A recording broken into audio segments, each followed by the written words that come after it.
Meeting, please come to order. Barbara, please call the roll. We have Commissioners Broad, Funderburk, Levine present. Thank you. We're expecting Commissioner Noonan in a while. This proceeding is broadcast on Channel 35. The exact broadcast times can be found by contacting Channel 35. I have no opening remarks other than to say thank you for the rain. We could use some more. I'd like to move to the consent calendar and then go back up to the administrative items at the top. Approval of the minutes. Commissioners Levine, Funderburk, Noonan, and Broad present. I move approval of the minutes. Is there a second? Second. Those in favor? Aye. They're approved. Do any commissioners wish to remove any items between item 8 and item 22 from the consent calendar? Yes. Commissioner Broad? 16, 20, and 22. No, I'm sorry, 21. 16, 20, Yes, and 21. and 21. Okay, those items will be removed. Is there a motion to approve items 8, 9, 10, 11, 12, 13, 14, 15, 17, 18, 19, and 22? So moved. Second. Those in favor? Aye. Aye. Those are approved. Item 2 is election of officers. Let's defer that till Commissioner Noonan arrives. And if she doesn't arrive by the time we get back to it, then we'll do it then. But is there objection to holding that? No.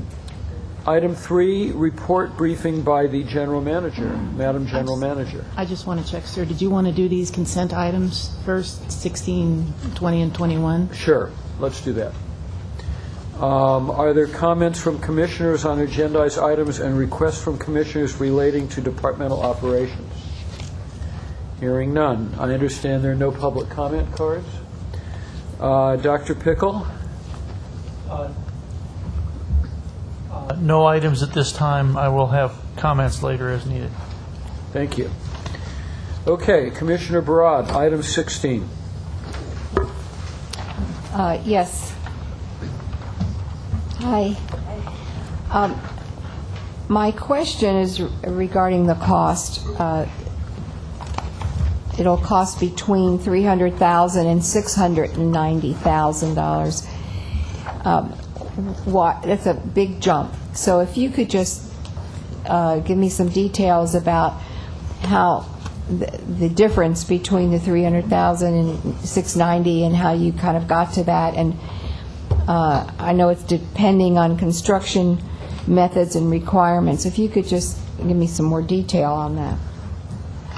Okay, so what it is, if this particular pipeline is able to be what we call open trench, which you're at the street, you could dig the trench and place the pipeline, it's estimated to be about $300,000. However, if we're not able to do that and we have to do jacking or tunneling, where you have to have a machine or you have to go underneath, but in this instance it happens to be a particular pedestrian tunnel below a freeway ramp. If we have to do that, that is considerably more expensive, and that's why the costs range so much from the what we call open trench to the jacking tunneling part. Susan, could you possibly explain to the commissioner why you're not able to determine that up front? Well, basically we need to do some more basic studies of the pipe route to see if we are able to possibly still make it so it's open trench. We may have to drill some holes to ascertain what the soil looks like in that area to see if we can do open trench, how deep we have to go. So there's a number of factors before we even get to this, before we could do the design, that we have to figure out what type of construction method we could use. That's why we gave such a big range. Okay, and what do you see, how do you identify the potential uses of recycled water at LAX? Well, for LAX, right now they are using recycled water for irrigation. However, we know that they have other industrial uses such as cooling towers. And so what we want to do is work with them some more to identify any other aspects of their operations where we could feasibly use the additional recycled water that we can get to them. So that's part of the study that they are agreeing to do with us as we enter into this agreement. So you're encouraging them to use more recycled water? Yes, and they are very anxious to do that. Okay. All right. And that what this construction will help them do that in the future? Is that? Well, what this construction will do is they will additionally use more recycled water for irrigation purposes, plus it will give them a backbone pipe so they could be able to use that for potentially other uses, recycled water uses off of that same pipeline. And Susan, who agreeing this? This would be under our recycled water planning group. We would be monitoring this agreement, and we would also be working with them to make sure that we work to identify what the needs would be as we have outlined in this agreement. So be under our shop. Oh, good. My shop. Okay, thank you. Okay, you're welcome. Is there a motion? So moved. Second. Those in favor? Aye. It's approved. Thank you. Commissioner Barad, item 20.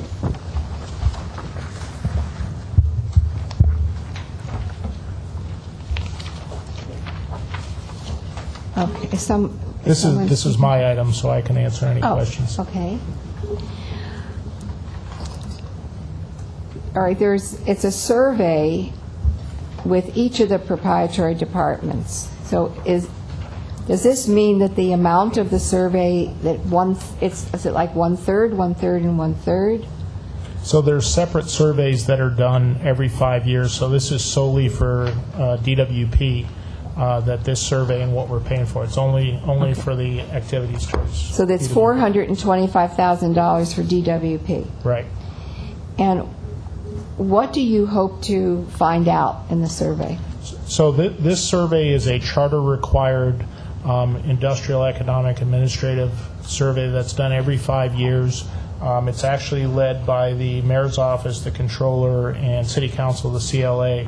So it's really driven by them through this process. So they went through an RFP, they hired Navigant, and this is providing the ability for us to make the payments directly once they do it. And it's mostly towards the infrastructure. So actually it should be good for the department with their analysis of are we spending enough in infrastructure and those items. And I noticed that the contract term began on May the 29th, and it goes through December 31st Of next year. of 2016. Correct. So the contract has already begun? They have already the city has already contracted with them, and this is simply the ability for DWP to make the payment for the work that the vendor does. So this is already Right. It's been already agreed been, on. the contract's been let through the process down the street. Okay. But it did not come to us Correct. first? Right. So why are we getting this? Just to allow you to make the payment? Correct. Right. It's again done by charter requirement through the mayor's office, the controller, and the CLA. And then, so they get the results of the survey, and who else gets to see the The board will get to see the results. We'll get to It'll see be the public results? results, correct. Okay, when do you anticipate those results? I think they're trying to accelerate this. Normally it takes a longer period, but we've been working real hard with Navigant, and I think they want to try to get it somewhere in the late October, early November timeframe. Okay, thank you. Is there a motion? So moved. Second. Those in Second. favor? Aye. Aye. It's approved. Thank you. Item 21, Commissioner Barad. Okay, my last one. Hi. All right, there were 29 firms that submitted proposals, but I don't see anything in our material that says why we chose this firm. What was the criteria?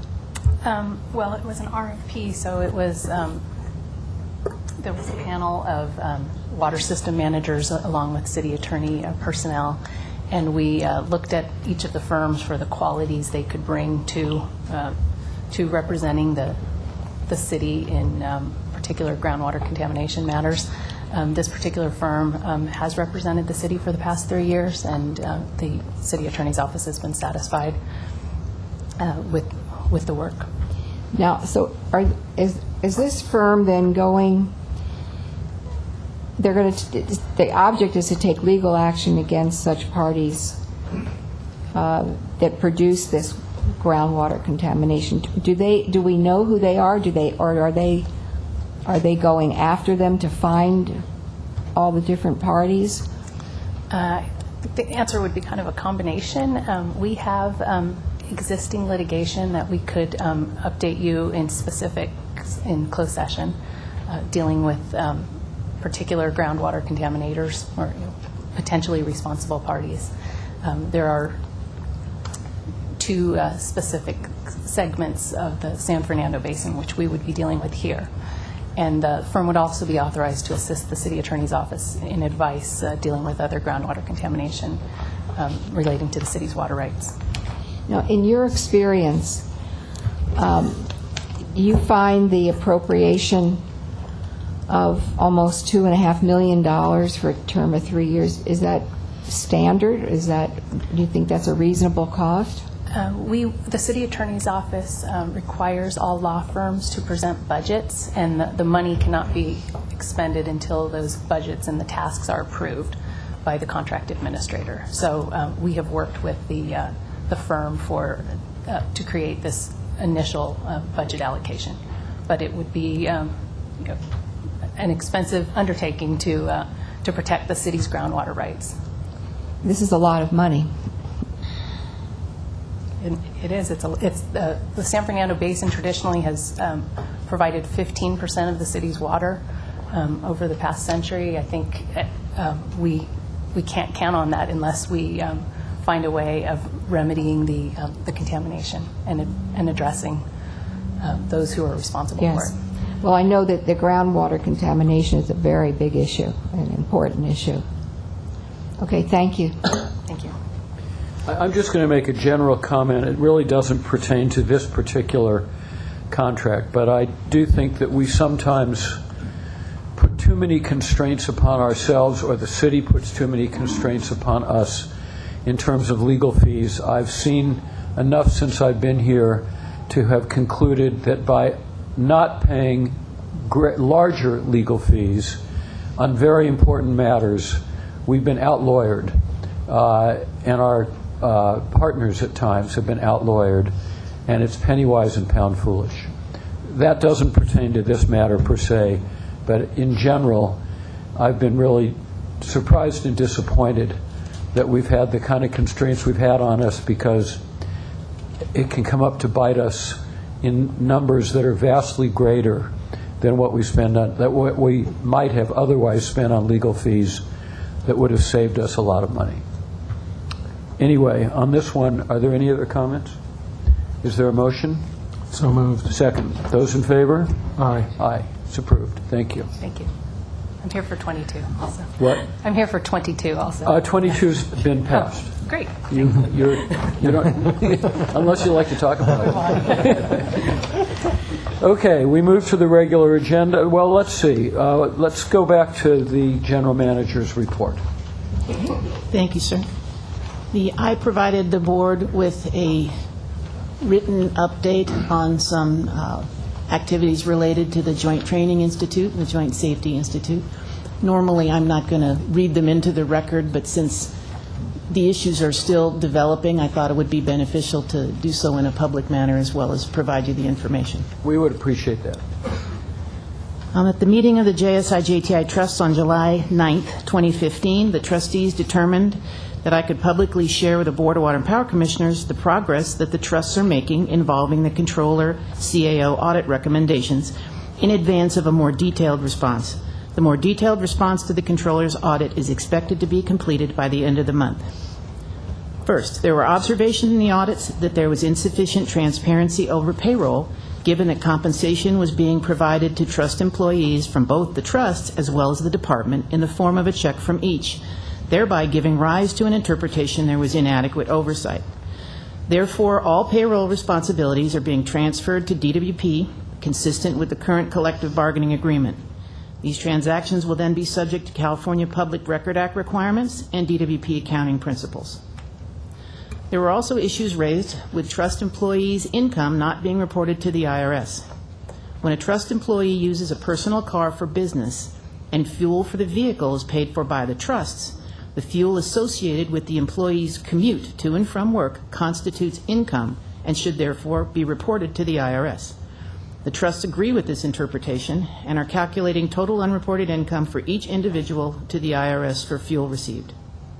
It's also my understanding that vehicle allowance payments are to be discontinued for trust employees and that gasoline purchases will no longer be made via credit card, but a gasoline card used instead to improve tracking and monitoring. For official trust business, vehicles will now be provided by the trust in order to eliminate the issues associated with reimbursement for the use of a personal car. The trusts also support the recommendations associated with hiring an executive director, and discussions are underway as to how this can be accomplished. Further, the trusts support ultimately combining the two trusts in order to reduce redundancy, reduce cost, and streamline the organizations by combining certain responsibilities. This, however, is an item that requires additional analysis and may require more than a Board of Trustees action. Therefore, this recommendation is considered as more of a longer-term goal. The trusts had previously updated their travel policies prior to the audits and had substantially hardened its parameters to be in line with industry best practices. However, the challenges in holding trust meetings last year prevented the new policies from being presented to the trustees. Those policies are now being held, awaiting any other needed changes brought out in the audits, and will then be implemented. The trusts are also modifying procurement policies. Complex procurement policies and procedures, such as those used at DWP, do not comport with organizations the size of the trusts. However, the trusts are formalizing their policies to ensure that, above a certain monetary threshold, multiple organizations will be solicited for input, an evaluation made, and a recommendation submitted to the trustees that provides support for the recommendation and documents the process that was used. This process will be used for any contracts or purchases over a certain amount, with the amount is yet to be decided. The trusts have also established a subcommittee made up of one management advisor and one labor administrator, as well as counsel, to review each of the policy recommendations that were provided by a consultant who was hired to provide suggested policy language in alignment with the audit recommendations. These suggested changes to policy are now being examined by the above subcommittee, and that subcommittee will surface their suggested changes to the trust for a vote.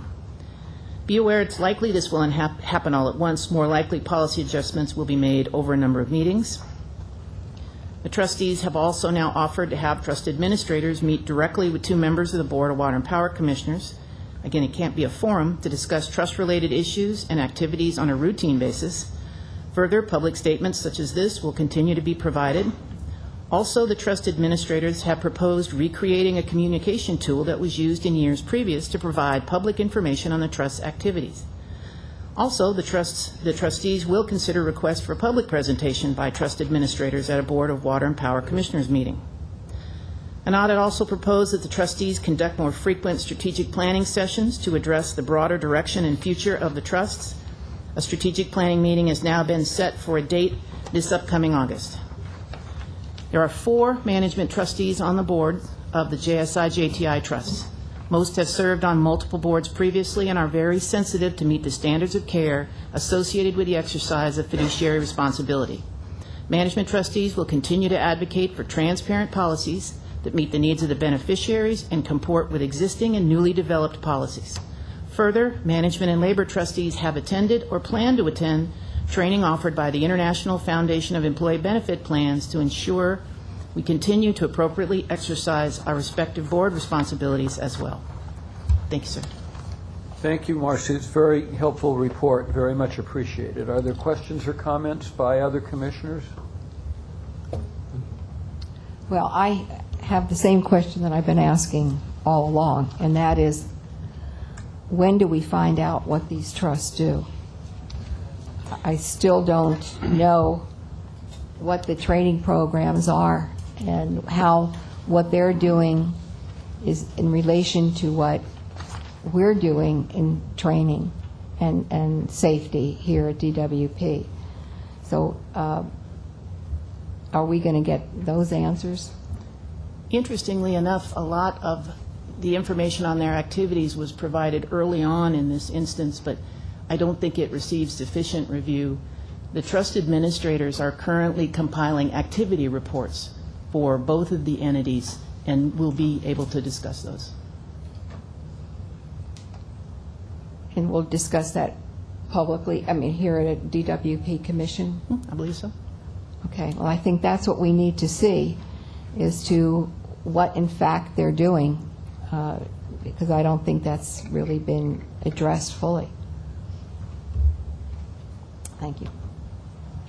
I wanted to thank you because I've been pressing for this, and I look forward to seeing the report every 30 days on whatever your progress is, and in implementing the CAO's, in particular in implementing the CAO's performance audit recommendations that were agreed to by the, I assume we have, do we have some agreement now as to the CAO's performance audit? Because there was a question as to, came out in February, they said they agreed to it, but there was no full board meeting. Do we Trust know? accepted the recommendations in the CAO's performance audit.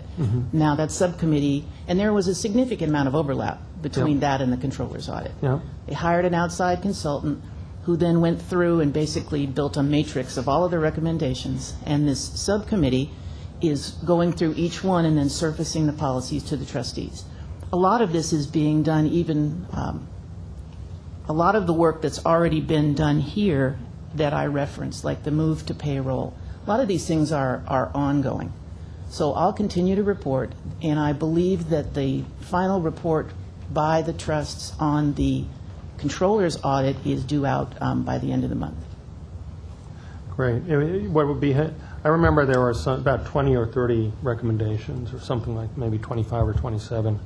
It would just be nice in whatever the next report is just to see a checklist, to check it off just to show that we've made progress, because I think that you're making progress. I just don't think sometimes it's always being communicated, but I appreciate this in response to the request that we made last time and look forward to your report next month. Thank you, sir.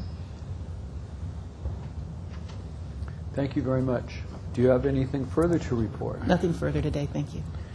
Okay, we move to the regular agenda, item 23, contract number 609A and 609B to furnish and deliver ductile iron pipe and rubber gaskets with United States Pipe and Foundry and HD Supply Waterworks Ltd.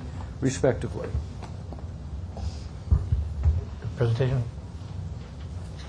You have Keith Session, Director of Water Distribution, and Cree Horner. Good morning.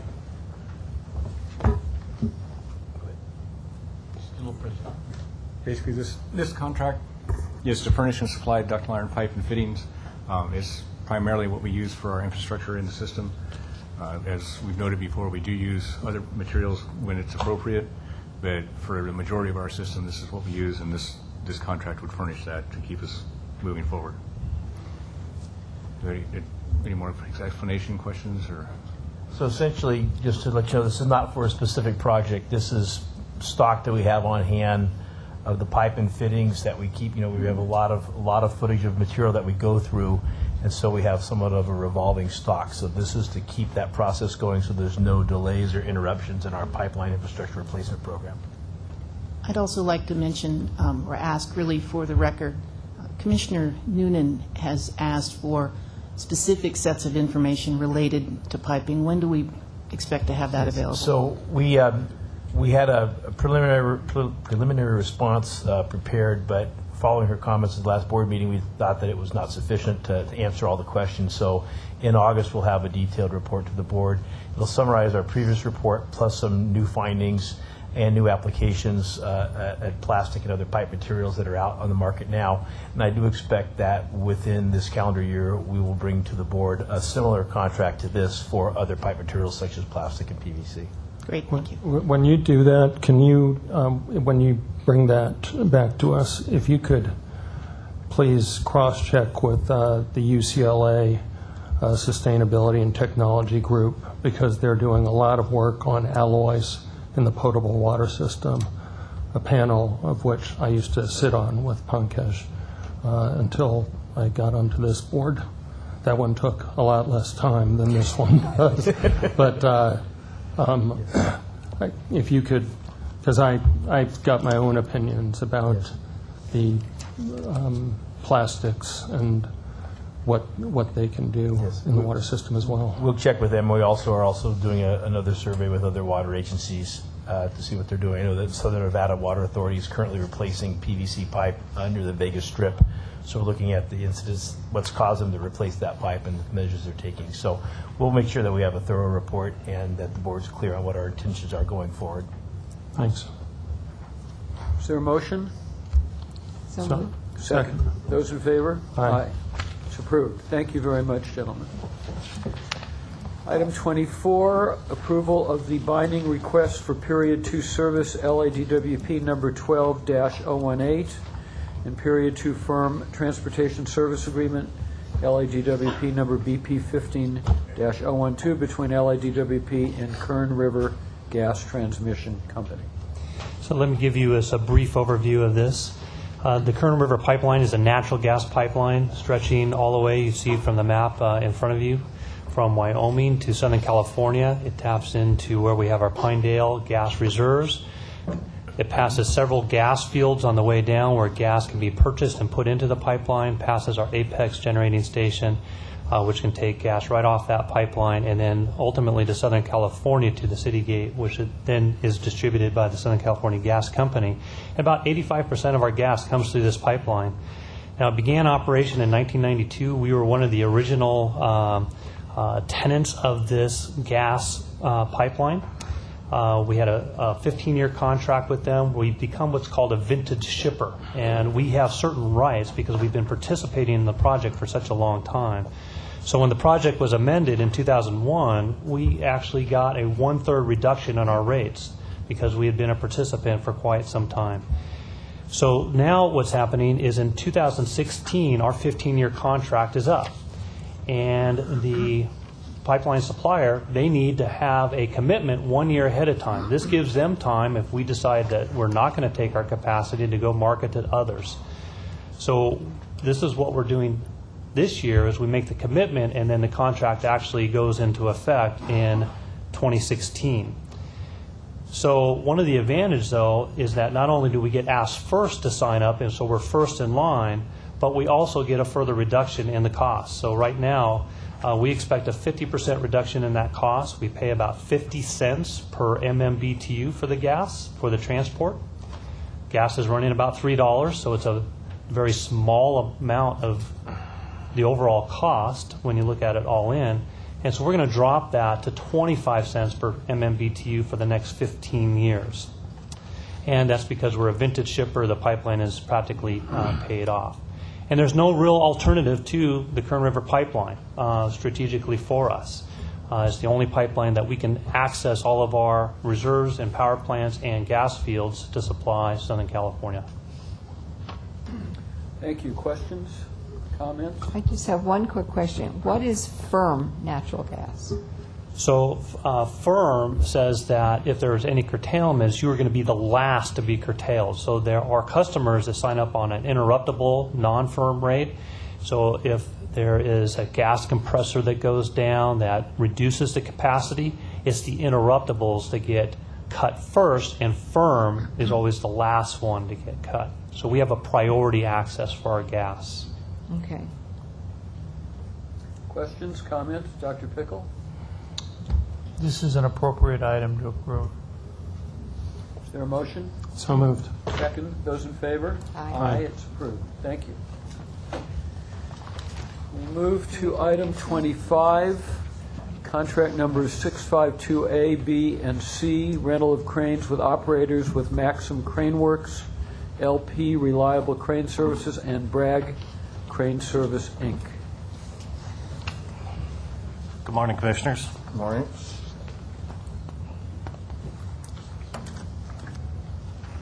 This contract is for 652. It was put into 4 different groups. This is for the fully operated use of cranes to do a lot of the department repairs, construction jobs, and primarily infrastructure upgrades and repairs. Is there any particular questions on this? Questions? We have none. Is there a motion? So moved. Second? Those in favor? Aye. Aye, it's approved. Thank you. Thank you very much.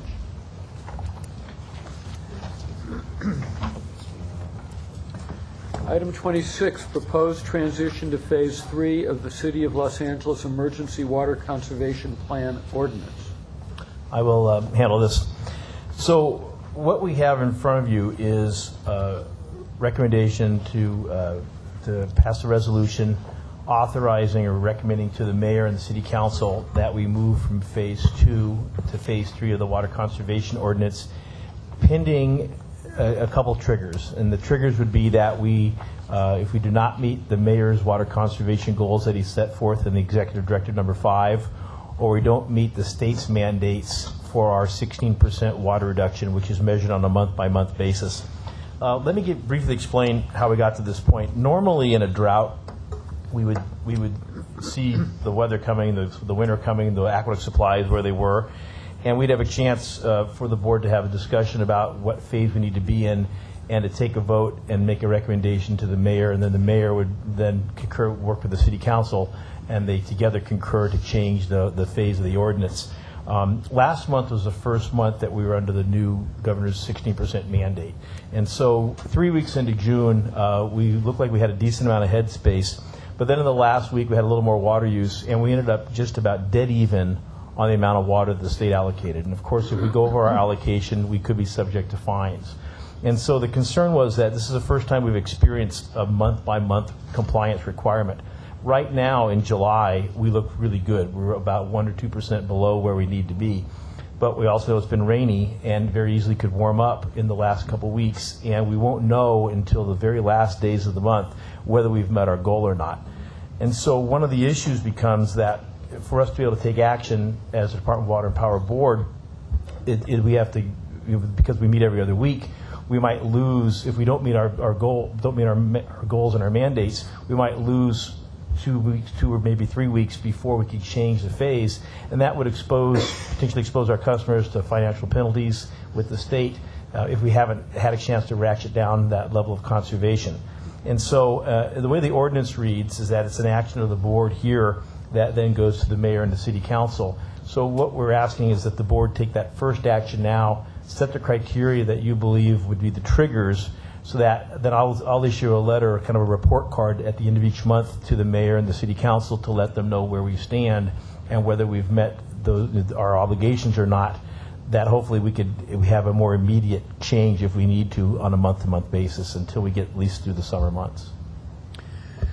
Thank you very much, Marty. I think this is a very sensible approach. Since this department and this board is where water conservation and the conservation ordinance begin in Los Angeles, I think it's appropriate that we remain engaged as a board as the city works toward meeting the mayor's goals and the governor's mandated reductions. It's also clear that if we are not meeting those water use objectives, that we as a city need to be able to take quick action in order to give our customers the best possible guidance to successfully get back on track and not be exposed to potential regulatory and monetary fines. In that spirit, I think it's important that by passing this ordinance, we're signaling to the mayor the criteria by which the Water and Power Board recommends a change from Phase 2 to Phase 3 of the city's water conservation ordinance, if that turns out to be necessary. Of course, we hope that the tremendous conservation efforts of our customers will continue through the summer months and make such a change to Phase 3 unnecessary. But I think it's important to have it on the books so that in case it is necessary, there won't be any surprises. Other comments by commissioners? I do. We had a report, I think, Marty, you gave it a few months ago, about transitioning to Phase 3. And at that time, it sounded like that was kind of off in the distance and may not happen.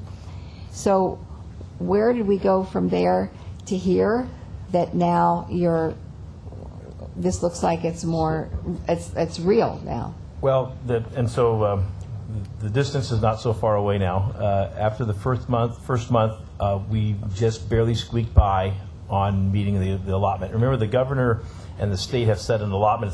It's a volume of water, and so the percent reduction is on a volume of water. So we're actually counting acre-feet of water going into the system every day. And as we use that volume of water up, that's the amount that we've been allotted by the state.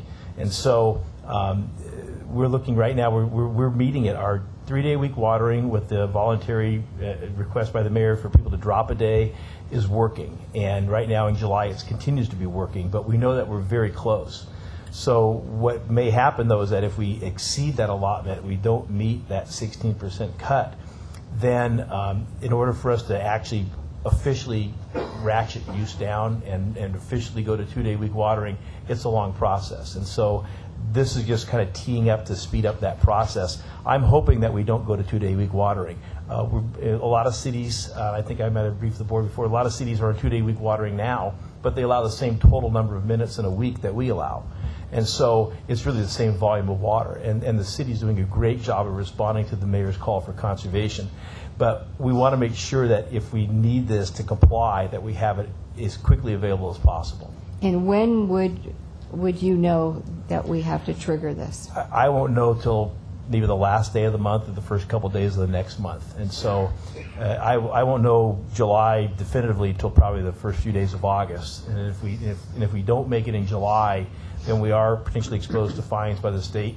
And of course, as a city, we've done such a tremendous job in conservation, and we don't want to be someone who's out of compliance. And so the customer response has been tremendous, but we just want to make sure that it's always enough. So in the first week of August, I'll send a letter saying we either are fine where we're at or we need to do something additional. Okay. Another question here. On one of the bullet points, alternative means of compliance for large landscape areas. What does that mean?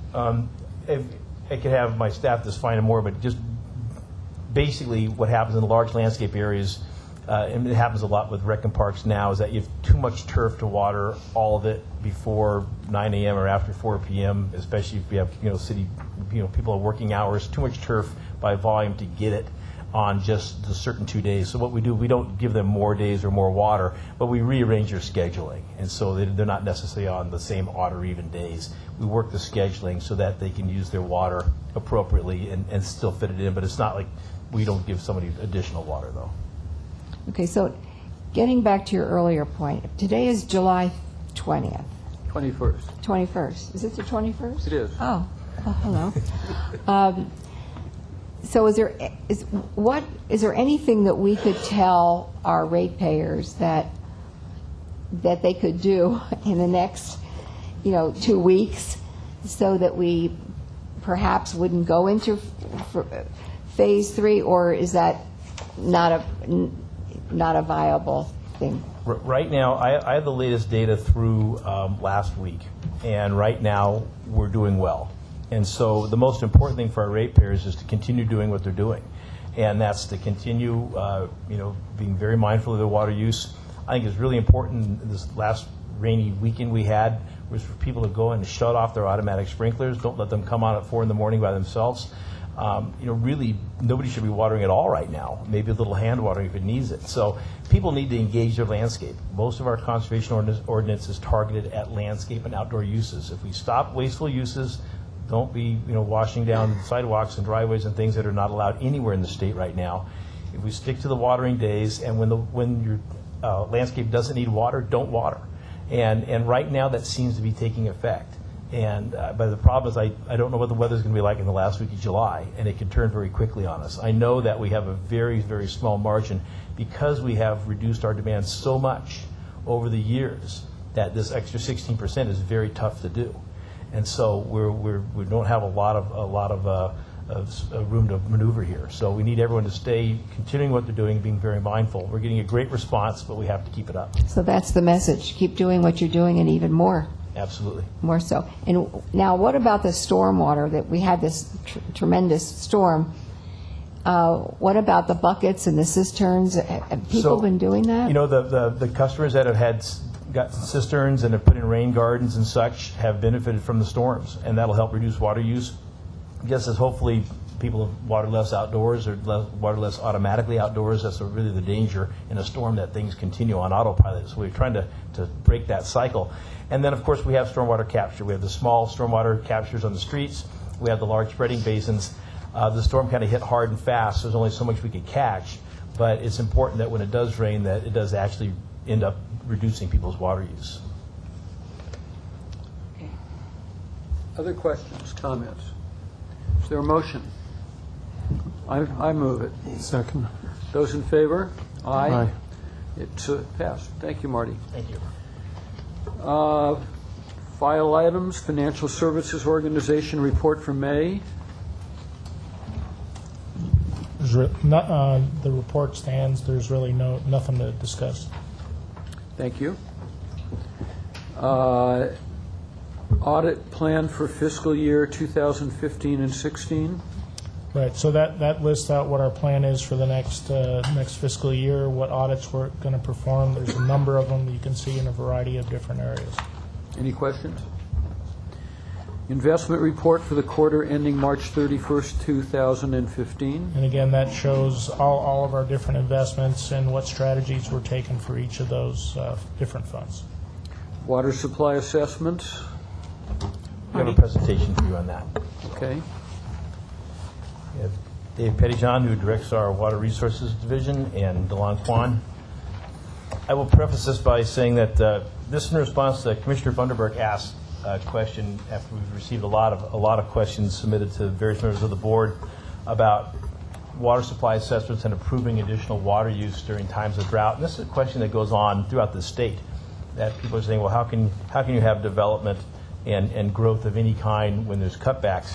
And so, of course, Dave hated to be faced with this question, I will say, but we're bringing this to you to bring in information of how we assess water supply and water growth in the city, knowing that the city will grow in the future.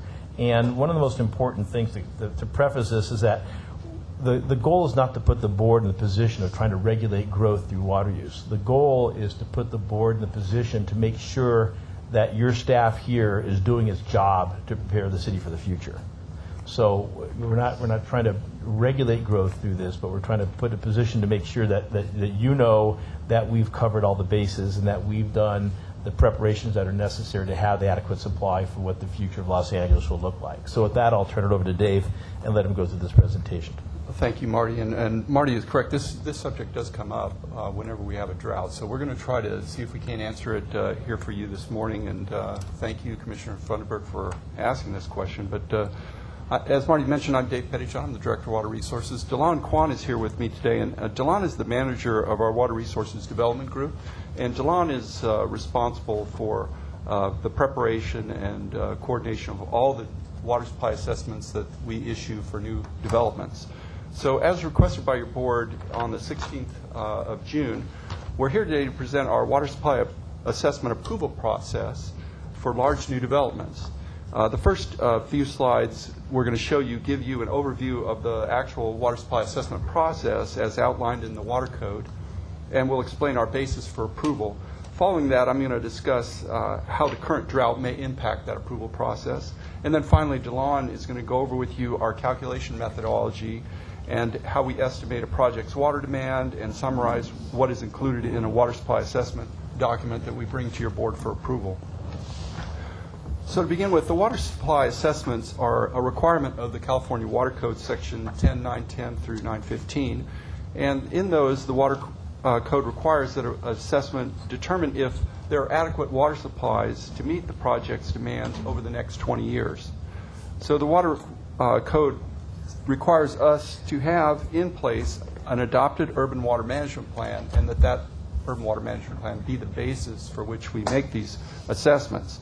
But it's important to note, and I'll show this to you in a later slide, that not all development in the city requires a water supply assessment. And in fact, water supply assessments that come to your board only make up a very small portion of the overall growth that the city experiences.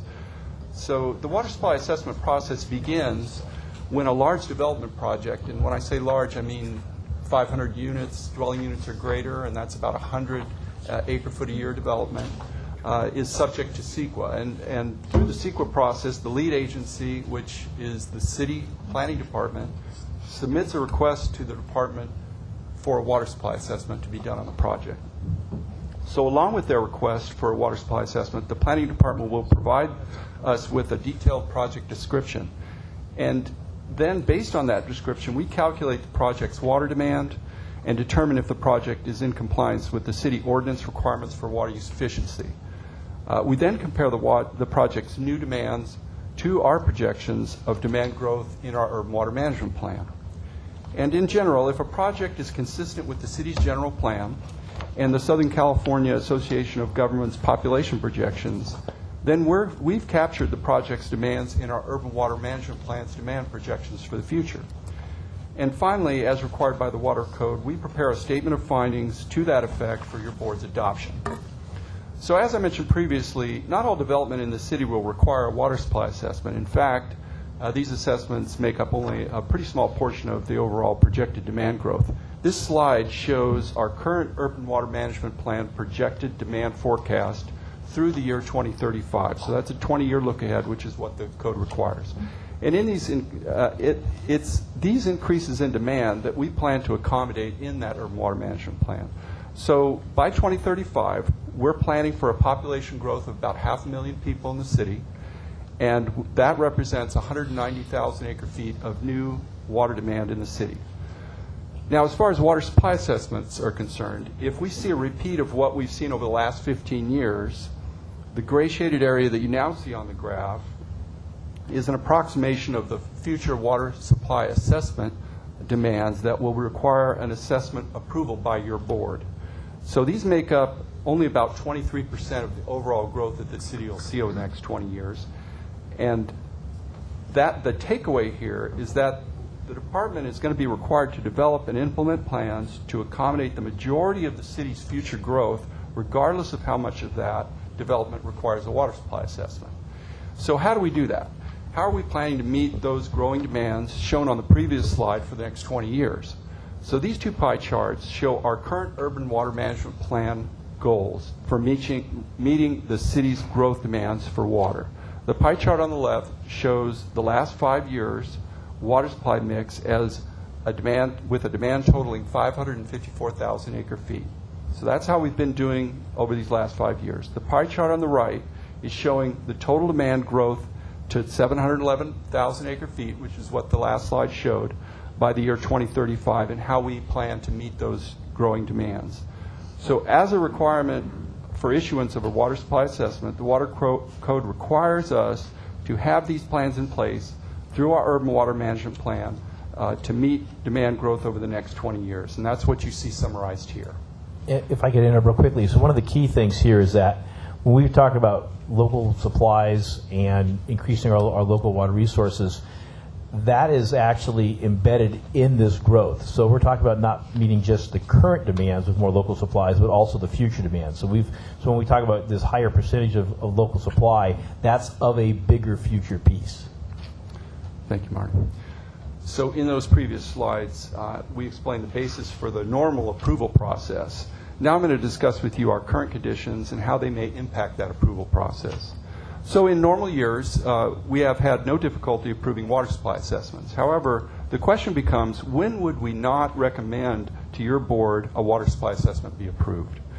And Section 10911 of the Water Code does address this issue. It essentially says that if the city were to determine that water supplies are not sufficient to accommodate the city's needs, then the Water Code will allow us to include this finding in our water supply assessment and make that the basis for your disapproval of that assessment. So the cause of the shortfall in supply could include any of the following. We could have a permanent loss of supply due to unforeseen circumstances.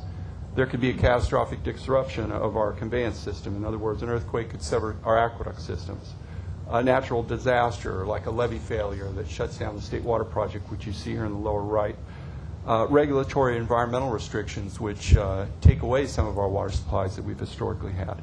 And the fifth and final one, and I'll talk about this on the next slide, is drought year supply shortfall, so in which current demands for water can no longer be met with available supplies. So any of these 5 conditions, if they were to occur, and we could no longer meet the water demands of the city, we would recommend that your board not approve a water supply assessment until those situations were addressed. So the final one, the fifth one, the question is, in this current drought, are there adequate water supplies to meet the city's demands? So with the mayor's ED5 reduction goals, we're projecting that the city's fiscal year 2015-2016 demands are going to be around 485,000 acre feet. And that's what you see here with the gold dash line. And with the governor's executive order, we're projecting demands to be even lower at about 474,000 acre feet, shown here in the orange dash line. Now, to meet these demand goals, we plan to deliver about 11,000 acre feet of recycled water, and that's slightly higher from last fiscal year. Our groundwater production in this fiscal year is expected to be maintained about 75,000 acre feet. Our LA aqueduct deliveries are projected to still be below average due to the hydrologic conditions, but still 61,000 acre feet. And with the Metropolitan Water District just implementing their water supply allocation plan, and that went into effect July 1st at a stage 3 shortage, we're projecting to stay within our Met allocation with the purchase of about 334,000 acre feet of supplemental supplies.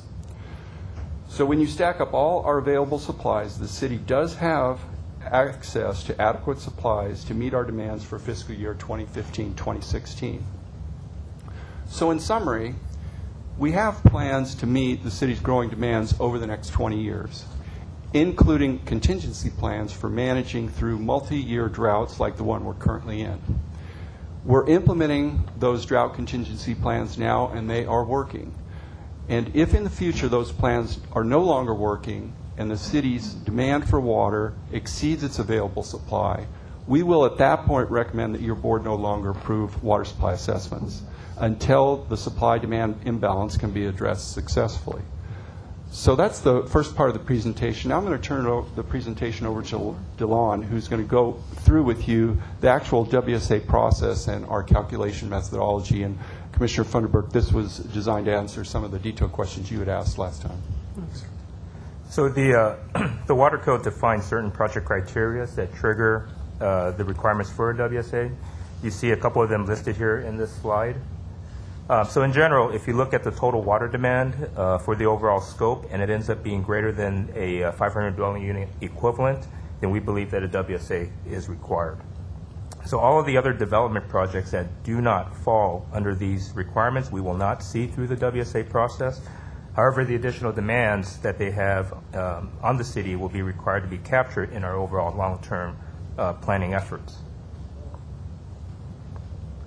So when it comes to estimating the project's water demand, we analyze what the net additional water needs are as a result of the development compared to what the project or the development was using existing before the project. So in calculating the project's net additional water demand, we calculate the new project's total demand, and this is inclusive of the indoor and outdoor water use as well as cooling towers, and these make up the majority of the demands of these large development projects. We give them credit for existing water use, and then we also adjust the demand based on new water use and efficiency conservation requirements. Now, we also discuss with the developer and encourage them to go above and beyond and make additional voluntary conservation commitments above the current city ordinance requirements. And if available, if they can use recycled water supplies, that they commit to using that supply when it's available. So in evaluating a project's water demand for a WSA, we use the sewer generation factors, and these are published by the Bureau of Sanitation in calculating estimated indoor water use. Sewer generation factors provide a very good estimate on the indoor water consumption. We also do calculations on cooling tower demands, and then for outdoor landscape irrigation, we use the state's model water efficient landscape ordinance to determine the maximum allotment allowed for outdoor irrigation. And the factors that we can consider also in this calculation is the effects of evapotranspiration, plant water use factor, how much water is used by each type of plant, and then we also take into consideration the irrigation efficiency. So this is an excerpt from Sanitation Sewer Generation Factor Report. This was last updated in 2012, and it shows some of the water use factors for the residential sector. The units are typically in gallons per day, or GPD, or on a per unit basis. So I want to go over an example with you. If you look at line 120 that's circled here, this is a single-family dwelling unit, 3 bedrooms, and if you look at the right, it's roughly about 230 gallons per day per unit water demand for a 3-bedroom unit. So when we know the total number of units identified in a project scope, we can easily calculate the total demand by applying the appropriate factor, and then we do this for all the scope, indoor scope, to capture its demands. So I want to next walk you through a typical calculation. This is a sample table that we took from recent WSA that was approved by your board, and it details our calculation. At the top, we show the existing water use at the property, and for this example, it was using about 0.35 acre-feet per year. In the middle section, moving from left to right, we show the detailed line-by-line accounting of the new scope. And at the far right, it's the adjusted total demand for the project, and here in this example is 164 acre-feet per year. And then to arrive at the project's net additional demand, we give them credit for existing water use. We also subtract off the additional voluntary conservation commitments that they commit to. And then for this example, we arrive at a net additional demand of 143 acre-feet per year. So over the last 15 years, the board has approved on average about 6 WSAs per year. Each WSA has a roughly net additional roughly about 370 acre-feet per year. Has the board ever rejected a WSA? The board has, and when was the last one?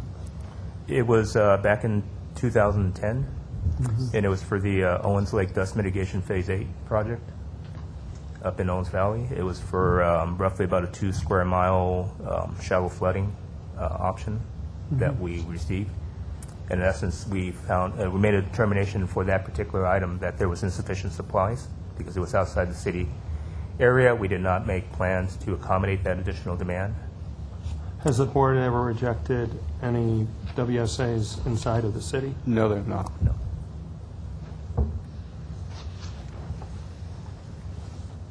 Okay, so in order for us to recommend that the board approve the WSA, we need to verify that the project is captured in our current urban water management plan demand forecast projections. And this is where we also work closely with the city planning department to obtain this verification. So since our urban water management plan water demand forecast is based on the Southern California Association of Government demographic projections, the critical link here is the determination of whether or not planning confirms for us if the project scope is or will be consistent with the SCAG projections. We also ask planning to confirm if the project will be consistent with the city's current general plan or where there be amendments required to the general plan as part of the project entitlements that they'll have to secure. So when all of the above conditions are satisfied, we have then confirmed that we've captured the demands and we can conclude that we have adequate supplies to meet the future needs. So to recap, our WSA is required by the Water Code to make a couple of findings. They include a determination of sufficient water supplies to meet the project's demand over the next 20 years. It also requires us to determine if the project's demand was captured in our city's demand growth projections. And then finally, we include an estimate of the project's additional demand on the city should it go forward. So if a development is being implemented to be consistent with the planned growth forecast for population, housing, and employment, it's essentially captured in our current long-term planning efforts to have adequate supplies to meet all future demands. So that concludes our presentation, and we'll be glad to answer any questions you may have. Yeah, I had a question on all the WSAs that our board has approved and not disapproved. That I would assume that's for new developments that fall within these criteria. I can see it's a small universe, but still 23%, it looks like, of what our future is. Are these developers paying for the additional infrastructure required to support this or anything, or is that cost being borne by all the ratepayers?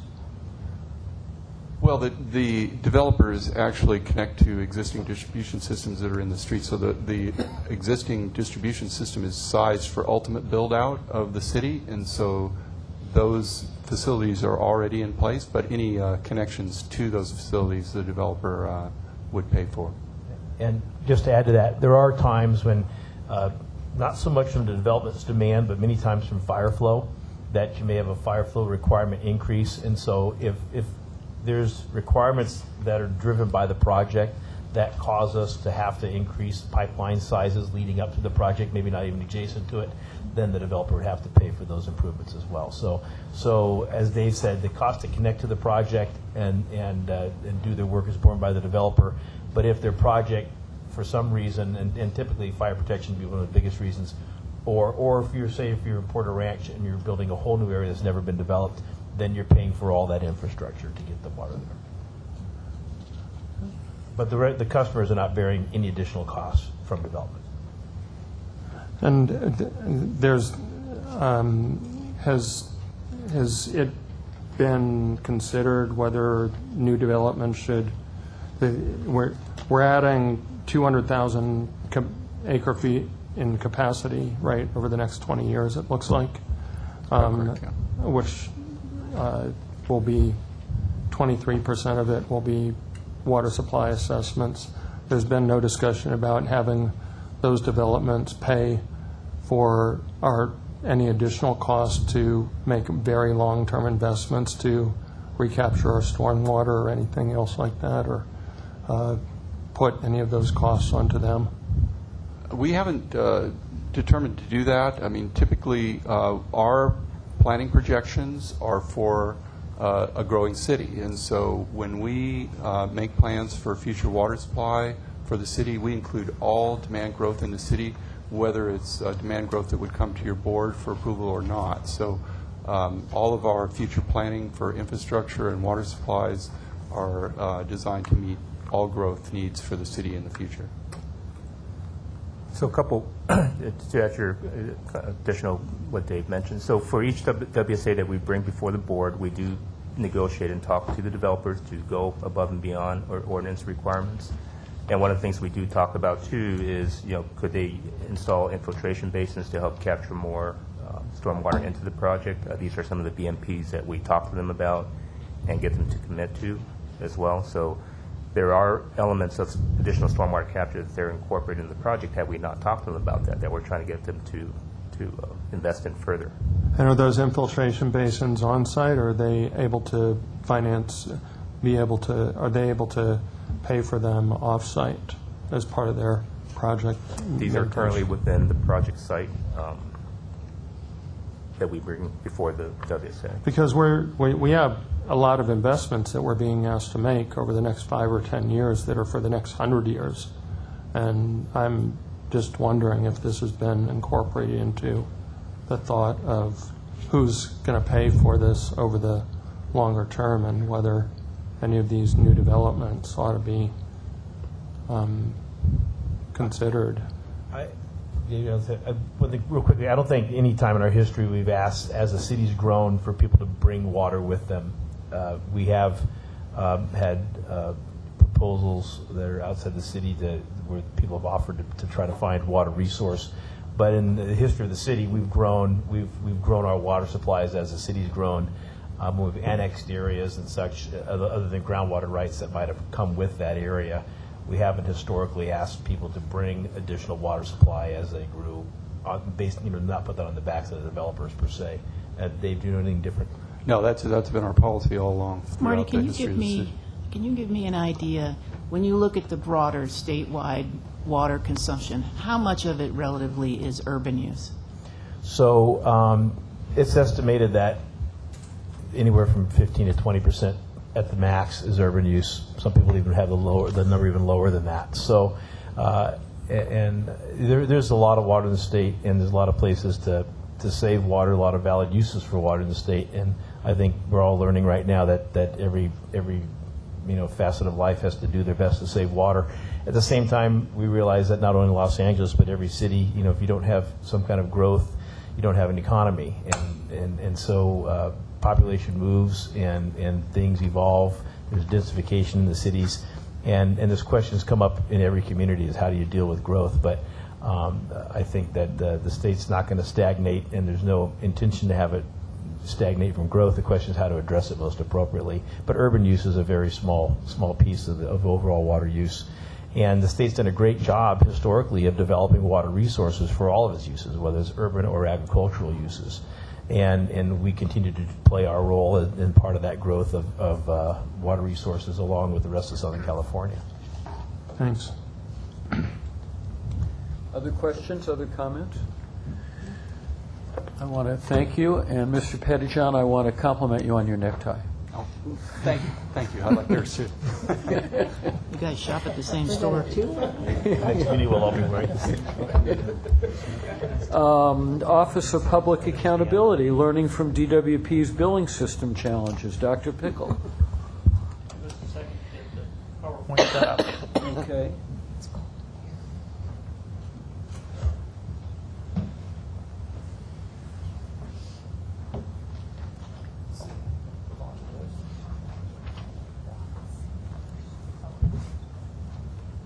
Is there something in here? Yeah, right here. It's on your desk, I think. I think it was on your desk, Joe.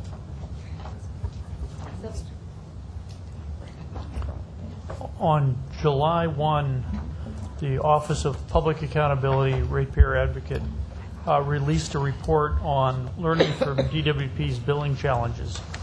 This was requested by a council motion in March by council members Fuentes and O'Farrell. The tack we took on this report was intended as a constructive approach, given the substantial further investment required by DWP's existing customer information system and the need for replacement and updates to many other key DWP systems. Most of these recommendations are intermediate and long-term and are not intended to constitute any precondition for any rate reviews. Key aspects of the report are looking at chief sources of delay in terms of addressing the billing system problems. We have our key recommendations focused on restoring DWP agility in terms of responding quickly to information system challenges and stabilizing management for that process. And finally, we have a discussion, since we make a short list of 23 recommendations, of dividing those tasks. The chief delays were delays in procuring additional resources for the bursts of needed activities post-launch. And this was both hiring people and in contracting additional support. And then delays for what in our report we call joint services, but is now formally called administrative services and is commonly called in the organization language shared services. There were delays in establishing long-term plans and budgeting and seeking the level of control needed for the execution responsibilities. It's in part because the whole joint or administrative services area was a stepchild divided between the two operating funds. But this area is very important for strengthening the relationship with the customer. The third was the need for agility cannot be eliminated by a quest for perfect planning. Information system projects always have their surprises, and you have to be able to adjust your plans accordingly. DWP's high turnover in executive management, high retirement rates, and churn in positions means that the situation is not likely to self-correct. So we have to build an institutional structure that helps this process. Our key recommendations are in 5 general areas. 2 things for the joint division. As part of DWP's next phase of benchmarking efforts, establish a joint division management structure that has adequate span of control over its responsibilities. And steps have already been made by the general manager in this direction. In addition, within the next year, we recommend strengthening the program management office within the Joint Services Division. And this is more than finding some star individual. It takes a team, and it takes a sophisticated team operating in an agreed manner. This also requires giving responsibility for budget, schedule, and identifying the need for cross-division personnel adjustments for IT project support. We also have to provide the PMO with directive authority and control with regard to the IT projects. The third general recommendation is for much greater transparency for the shared labor management responsibility to execute quickly contracting procedures, in particular the procedures for contracting out. Within 3 months, we would like a contract for a backup call center with objective parameters for triggering use and increasing permanent staffing when use grows beyond the backup reliance. And this envisions that there may be 2 permanent backup centers at some point with permanent DWP staff, but we need to gain experience in how much of the use of these centers is for managing overflow related to wait time. Finally, in the short term, within existing governance, we need to allow DWP to contract as well as hire under dire and urgent circumstances within a 30-day period. And we'd like to set a medium-term goal to allow DWP to hire within 6 months and procure within 3 months. And this requires changes beyond DWP to accomplish these steps. In our report, we have 23 detailed recommendations. These recommendations follow the lines of the key recommendations, and recommendations are directed to combinations of the DWP board, the mayor, and the city council. While a few of these recommendations have a short-term horizon, most are likely to require an extended focus by DWP, the DWP board, the council, and the mayor.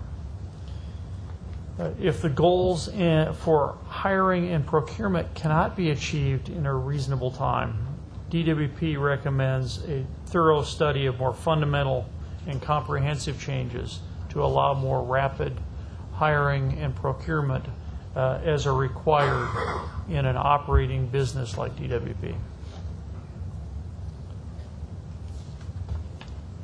Next steps.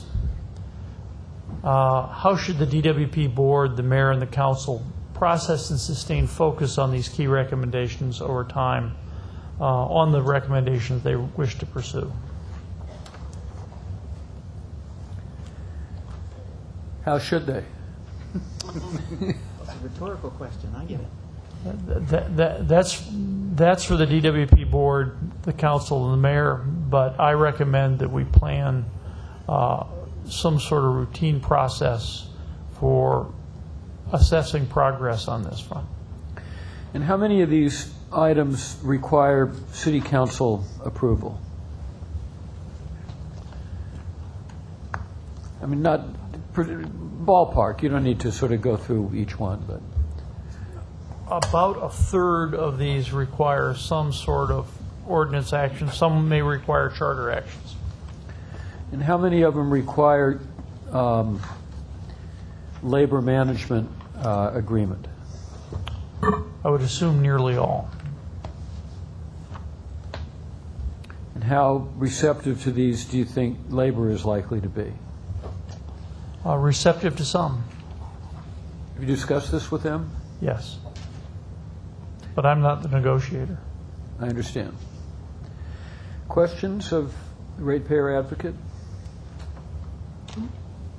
You, sir, on a forward path, what I would suggest is that you allow staff to basically separate these into the buckets so you can have a clearer understanding of what necessarily would need to change.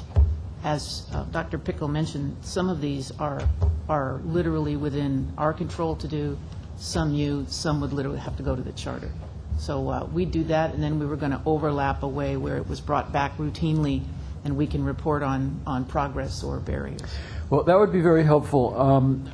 I want to compliment your office on doing a really excellent job and raising extremely important questions.